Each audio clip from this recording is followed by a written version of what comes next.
अब तक की कहानी में प्रेरणा बड़ी मुश्किल से सभी यक्षों को चकमा देकर नीलावंती के उस कक्ष में पहुंच जाती है जहां कठोर तंत्र साधना हो रही थी। वह अंधेरे में छिपकर नीलावंती से नजर बचाते हुए रिहान तक पहुंचती है और उसकी कलाई में वही रुद्राक्ष बांध देती है जिसे कभी असली अघोरानंद ने बनाया था, और उसी के प्रभाव से रिहान की शक्तियां जागी थी। रिहान की शक्तियां उसके प्रभाव से फिर एक बार जाग उठती हैं और वो क्रोध में तांडव करने लगता है। हवन कुंड में प्रकट होने वाली स्त्री वहां से बाहर आकर रिहान के साथ तांडव करने लगती है और फिर दोनों मिलकर आहना की कोख से उस दिव्य बालक को सुरक्षित बाहर निकाल लेते हैं। रिहान अपनी शक्तियों से आहना को बिल्कुल ठीक कर देता है। नीलावंती प्रेरणा को प्यार से अपने पास बुलाती है और वो उनके पास आने ही वाली होती है कि तभी कोई उसकी कमर में तलवार घोंप देता है जो सीधे पेट से बाहर निकल जाती है। अब कहानी आगे।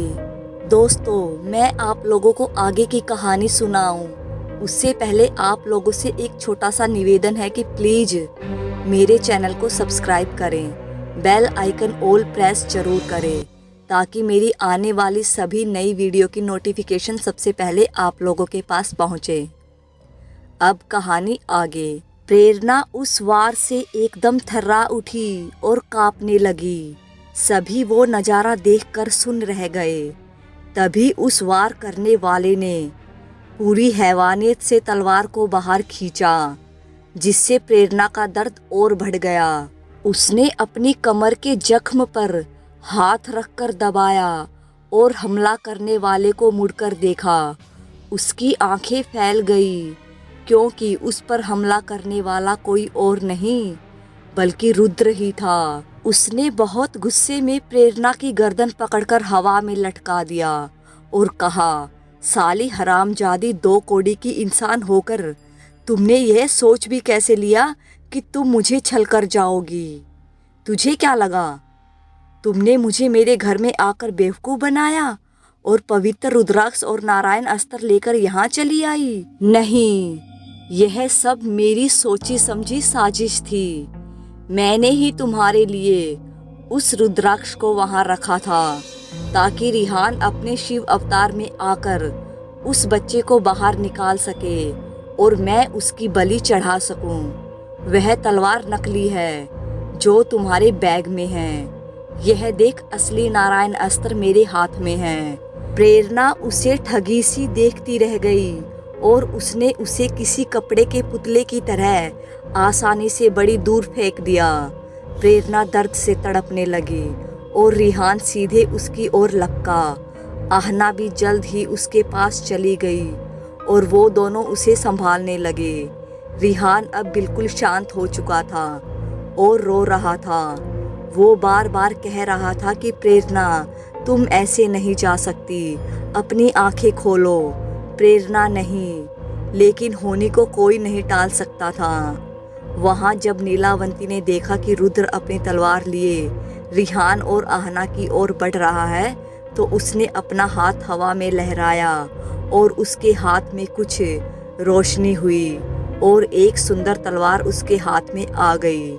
नीलावंती ने आव देखा ना ताव और सीधे ही रुद्र से लड़ने लगी। नीलावंती रुद्र से कहीं ज़्यादा ताकतवर थी, लेकिन रुद्र के हाथ में नारायण अस्त्र था जो उसे प्रेरणा ने ही उस विष्णु मूर्ति से निकाल कर दिया था।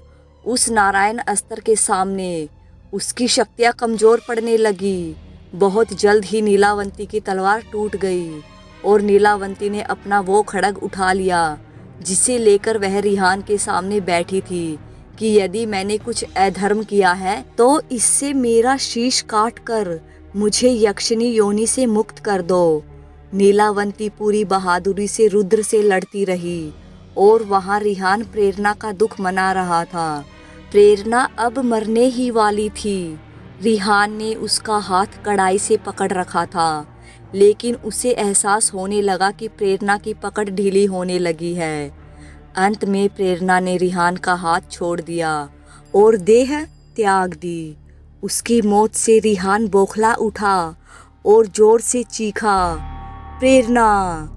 तभी एक और दुख उसके सामने था। रिहान की चीख से नीलावंती का ध्यान युद्ध से हट गया और वो भी प्रेरणा को देखने लगी। तभी रुद्र की तलवार पूरी ताकत से घूमी और नीलावंती की गर्दन कटकर धड़ से अलग हो गई और सीधे हवन कुंड की अग्नि में समा गई।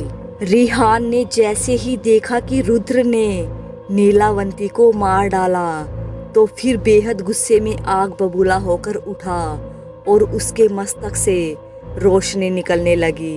वह पुनः अपने शिव अवतार में लौट आया था।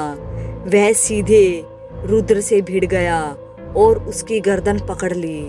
रुद्र ने उसकी छाती पर जोरदार लात मारी और खुद को आजाद किया। उसके बाद रिहान ने गुस्से में खड्ग उठा ली जिससे नीलावंती रुद्र से लड़ रही थी। अब वो युद्ध बेहद घमासान होने लगा था। एक तरफ रुद्र के हाथ में नारायण अस्त्र था तो दूसरी तरफ रिहान अब कोई साधारण मनुष्य नहीं था। शिव और नारायण की शक्ति आमने सामने थी जिससे प्रचंड अग्नि और ऊर्जा निकलने लगी। लड़ते हुए अंत में रुद्र के हाथों से नारायण अस्त्र छूट गया और रिहान ने पूरी ताकत से अपना खड्ग रुद्र की गर्दन पर चलानी चाहिए, लेकिन एक ऊर्जा निकली और ऐसी ध्वनि उत्पन्न हुई मानो दो धातु किसी वस्तु से आपस में टकराई हो। रिहान यह नजारा देखकर सुन रह गया कि वो रुद्र को कोई हानि क्यों नहीं पहुंचा पा रहा है। उसने कई बार रुद्र पर उस खड्ग से प्रहार किया लेकिन सब व्यर्थ गया। एक बार फिर रिहान ने पूरी ताकत से रुद्र पर प्रहार करना चाहा, लेकिन रुद्र ने उसका हाथ बीच में ही पकड़ लिया और जोर से मरोड़ने लगा। उसकी मरोड़ से वो खड्ग रिहान के हाथ से छूट गया और रुद्र ने हंसते हुए रिहान की कलाई में बंधी रुद्राक्ष तोड़ दिया और उसे देखते हुए राक्षसी हंसी से हंसते हुए कहा, तुम्हें क्या लगता है रिहान, मैं इतना बड़ा मूर्ख हूँ जो यूं ही यह रुद्राक्ष प्रेरणा को दे दूं ताकि तुम अपनी शक्तियाँ जागृत करके मेरा काल बन सको। मैंने पहले ही इस रुद्राक्ष को अपना सुरक्षा कवच बना लिया है। रुद्र ने रिहान की गर्दन पकड़ी और हवा में लटका दिया और गुस्से में एक दीवार पर दे मारा। रिहान उस रुद्राक्ष के बिना एकदम आम इंसान में बदल चुका था। आहना जल्दी से उसके पास आई और उसे उठाने लगी। रिहान के सर में गहरी चोट लगी थी और खून बहने लगा था। रुद्र निहत्था ही अग्नि स्त्री की ओर बढ़ने लगा और उसके करीब आकर उसे धमकाता हुआ बोला, मुझे वो बालक सीधे सीधे दे दो, उसी में तुम्हारी भलाई है। उस अग्नि स्त्री ने रुद्र का विरोध करना चाहा, लेकिन इसका कोई फायदा नहीं हुआ। जल्द ही वो रुद्र की शक्तियों के आगे हार गई और रुद्र उस बालक को अपनी गोद में लेकर जोर जोर से किसी शैतान की तरह हंसने लगा। तो तू बनेगा मेरे काल की वजह, आज अभी और इसी क्षण मैं तुझे मारकर इस अग्निकुंड में डालकर अमर हो जाऊंगा। उसके बाद पूरी दुनिया में हम राक्षसों का राज होगा। रुद्र ने अपनी कमर के पीछे बंधी एक छोटी कटार निकाली और उसे उस बच्चे की गर्दन पर रखकर फेरने ही वाला था कि अचानक वह पूरी ताकत से चीखा। उसकी बाएं छाती को चीरकर उसका नारायण अस्त्र बाहर आ चुका था। उस नारायण अस्त्र ने उसका दिल भेद दिया था, जिससे उसके मुख से खून निकलने लगा था और उसके हाथ से वो बच्चा छूट गया। जैसे ही उसके हाथ से वो बच्चा गिरा, इससे पहले कि उसे चोट आती, किसी ने उसे हवा में ही पकड़ लिया और अपने सीने से लगाकर दुलारने लगी। रुद्र जो अब उस दर्द से कुछ संभल चुका था, उसने पीछे मुड़कर अपने ऊपर हमला करने वाले को देखा तो उसे अपनी आंखों पर यकीन नहीं हो रहा था। उसके सामने आहना बैठी थी।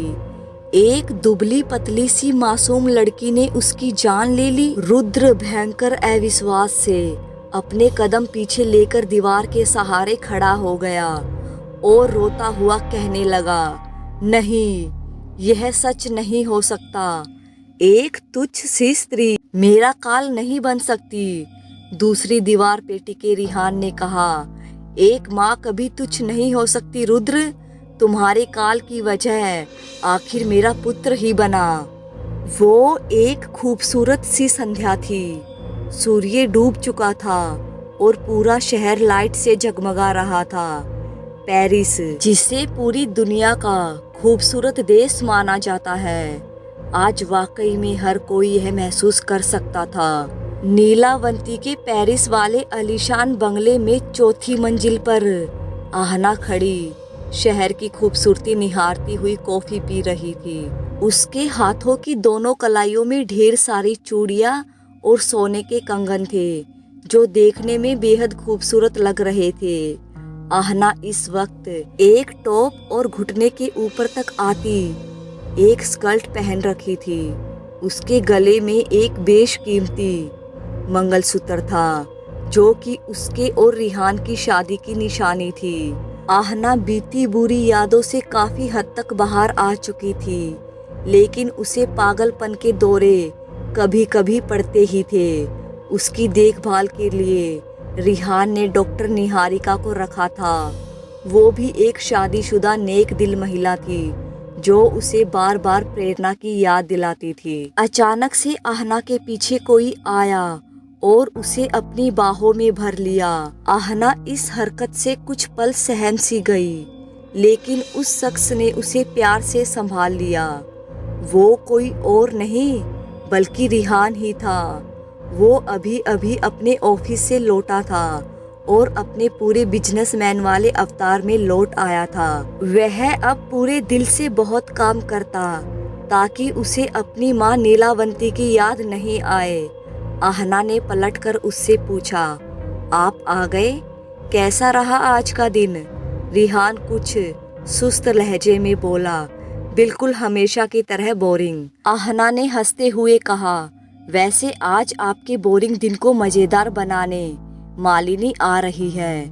मालिनी का नाम सुनते ही रिहान की सारी थकान दूर हो गई और उसने कहा, मैं अभी कपड़े बदल कर आता हूँ। उसके बाद आहना और रिहान नीलावंती के कमरे में एक सोफे पर आराम से बैठे बड़ी बेचैनी से किसी का इंतजार कर रहे थे।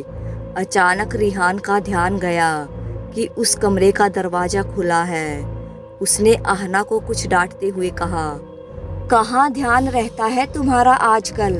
अगर कोई अंदर आ गया तो जाओ जल्दी से वो दरवाजा अच्छी तरह से बंद कर दो और सभी खिड़की बंद तो है ना? आहना कुछ खिंचते हुए उठी। हाँ, सब बंद है। तुमने ही तो सभी खिड़कियों पर कील ठोकी थी, वो अब कभी खुल ही नहीं सकती। रिहान सुनने भाव लिए एक दीवार को घूरे जा रहा था। उस दीवार में कई मृत लोगों की तस्वीरें लगी थी और सबके फोटो के सामने एक एक दिया जल रहा था। पहली तस्वीर यश और उसकी माँ की थी। उसके बाद नीलावंती और उसकी पत्नी प्रेरणा की एक मुस्कुराती तस्वीर लगी थी और अंत में एक सोनोग्राफी फोटो लगी थी जो कि प्रेरणा की अनजन्मे बच्चे की थी। आहना रिहान के पास आकर उसे संभालने लगी। तभी उस कमरे में रखी अलमारी को कोई ठोकने लगा और दोनों बेहद खुश हो गए। रिहान जल्दी से अपनी जगह से उठा और उस अलमारी का दरवाजा खोल दिया। उसके सामने मालिनी खड़ी थी जिसके हाथ में इस वक्त उनका दिव्य बालक शिवांश था। रिहान ने जल्दी से अपने पुत्र को मालिनी से छीन लिया और सीने से लगाकर सुबकने लगा। आहना ने सहदिल से मालिनी का अभिवादन किया और उसे एक सोफे पर बैठाया। आहना ने पूछा, तुम कैसी हो और तुम्हारे लोक में सब कैसे हैं? मालिनी कुछ सोचकर बोली, अभी मैं बिल्कुल ठीक हूँ और दिव्य लोक में शिवांश के राजा बनते ही सभी हमेशा बहुत खुश रहते हैं। मुझे जब भी मेरे पति रुद्र की याद आती है मैं तभी बस कुछ बुरा महसूस करती हूँ। उसने मुझे अपने प्यार के जाल में फंसाया और सालों तक मुझे अपनी कैद में रखकर मेरी शक्तियाँ सोखता रहा। मुझे तो तुम्हारा धन्यवाद करना चाहिए कि तुम लोगों ने मुझे उस नर्क से आज़ाद करवाकर मेरे लोक वापस भेजा। मैं यह एहसान कभी नहीं भूलूंगी। आप लोग मेरे रहते शिवांश की कोई भी फिक्र ना करे। मैं अपनी जान से बढ़कर उसे चाहती हूँ। वैसे मेरे पास आपके लिए कुछ तोहफा है। यह कहकर मालिनी, जो कि अपनी यक्षिणी शक्तियाँ वापस पा चुकी थी, कुछ मंत्र बुदबुदाते हुए अपने हाथ हवा में लहराए और उसके हाथ में एक सुंदर सा सोने का बक्सा आ गया। उसने वह बक्सा सह प्रेम आहना को देते हुए कहा, मजबूरी में मैं आपकी शादी में ना आ सकी तो ना सही, लेकिन शगुन की भेंट देना तो बनता है ना। आहना मना करने लगी, लेकिन रिहान ने उसे इशारे से कहा, रख लो। और आहना ने उस बक्से को खोला तो उसमें कई बेशकीमती जेवर थे। उन गहनों को देखकर आहना के होठों पर एक मुस्कान खिल गई। उस रात तीनों ने मिलकर एक साथ भोजन किया और बहुत सारी बातें की। उसके बाद मालिनी शिवांश को लेकर वापस से अलमीरा में चली गई। रिहान ने उसके अंदर वाली सीढ़ियों में तेज रोशनी कर दी थी, जिससे अब नीचे उतरने चढ़ने में कोई परेशानी नहीं होती थी। रिहान और आहना मालिनी के पीछे पीछे यक्षिणी लोक के दरवाजे तक आ गए, जो पहले की तरह सबसे नीचे मौजूद थी। मालिनी ने उस दरवाजे को खोलते हुए कहा, आप लोग भी हमारे यहाँ आते रहें, वो भी आपका ही महल है। आहना ने मुस्कुराकर कहा, हाँ जरूर, अगली बार हम आएंगे। दोनों ने मुस्कुराकर मालिनी और शिवांश को विदा किया और ऊपर आकर उस अलमीरा को रिहान ने अपने फिंगरप्रिंट से लॉक किया। अब वह कोई रिस्क नहीं लेना चाहता था। आहना उससे लिपटकर बोली, शिवांश का कोई भाई बहन लाने का कोई इरादा है या वो अकेले ही खेलेगा? हेलो दोस्तों, आप सब कैसे हैं? आशा करती हूँ कि आप सभी लोग अच्छे होंगे। यक्षिणी एक रहस्य का ये सफर यहीं पर खत्म होता है। अगर आप लोगों को ये कहानी थोड़ी सी भी अच्छी लगी हो तो इस चैनल को सब्सक्राइब करें और वीडियो को लाइक जरूर करें। अगर पॉसिबल हो तो इस कहानी को ज़्यादा से ज़्यादा शेयर जरूर कर दीजिएगा।